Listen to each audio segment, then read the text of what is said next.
الحمد لله رب العالمين الرحمن الرحيم مالك يوم الدين إياك نعبد وإياك نستعين اهدنا الصراط المستقيم صراط الذين أنعمت عليهم غير المغضوب عليهم ولا الضالين آمين. بسم الله الرحمن الرحيم.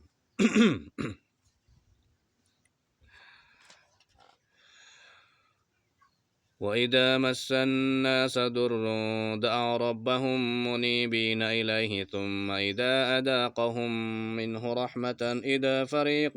منهم بربهم يشركون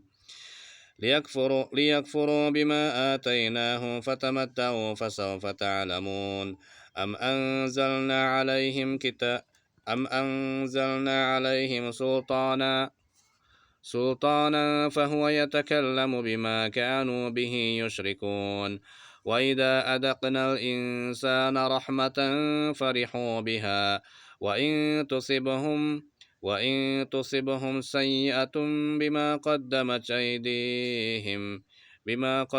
أيديهم إذا هم يقنطون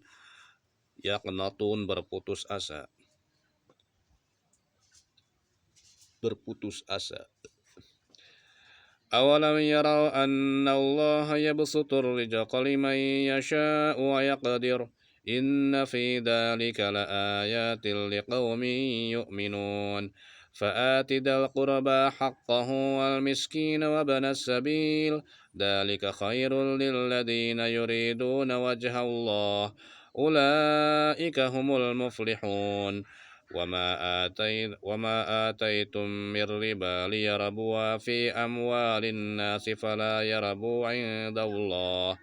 وما آتيتم من زكاة تريدون وجه الله فأولئك هم المضعفون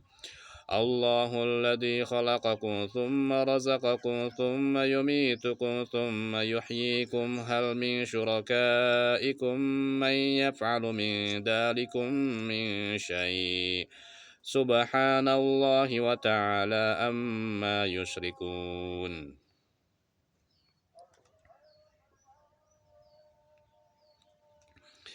ظهر الفساد في البر والبحر بما كسبت أيدي الناس ليذيقهم بعض الذي عملوا لعلهم يرجعون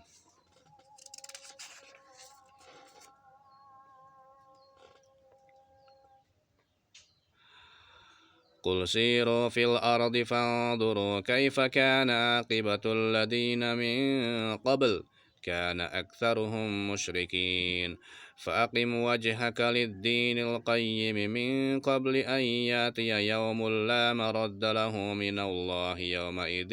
يصدعون من كفر فعليه كفره ومن عمل صالحا فلأنفسهم يمهدون ليجزي الذين آمنوا وعملوا الصالحات من فضله إنه لا يحب الكافرين ومن آياته أن يرسل الرياح مبشرات